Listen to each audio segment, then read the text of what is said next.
மாண்புமிகு பேரவைத் தலைவர் அவர்களே, மாண்புமிகு முதலமைச்சர் அவர்களே, அமைச்சர் பெருமக்களே, சட்டமன்ற உறுப்பினர்களே, மாண்புமிகு முதலமைச்சர் அவர்கள் கொண்டு வந்துள்ள அனைத்து கல்வி நிறுவனங்கள், பல்கலைக்கழகங்கள், அரசு அலுவலகங்கள், பொதுத்துறை நிறுவனங்கள் உள்ளிட்ட பொது அமைப்புகளின் நிகழ்வு தொடங்குவதற்கு முன்பு தமிழ்த்தாய் வாழ்த்து கட்டாயம் முதலில் பாடப்பட வேண்டும் என்ற இந்த தீர்மானத்தை நான் சார்ந்திருக்கக்கூடிய இந்திய யூனியன் முஸ்லீம் லீக் இயக்கத்தின் சார்பிலே மனமாற வரவேற்றுக் கொள்கிறேன்.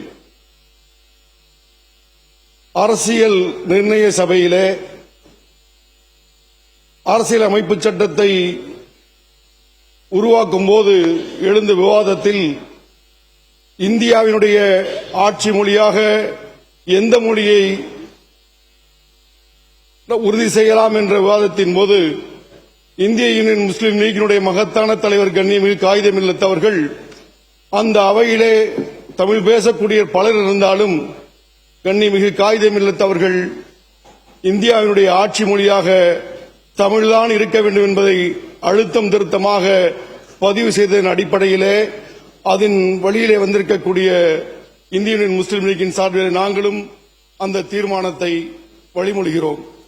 உலகில் இருக்கக்கூடிய மிக தொன்மையான மொழிகளாக அறியப்பட்ட கிரேக்கம், லத்தீன், ஹீப்ரு, சீனம், சமஸ்கிருதம், தமிழ் ஆகிய 6 மொழிகளிலே மூத்த மொழி என்று தமிழ் சிறப்பிக்கப்பட்டு கூறப்படுகிறது. உலக மொழிகளுக்கெல்லாம் தாய்மொழியே தமிழ்தான் என்று கூறப்படுகிறது.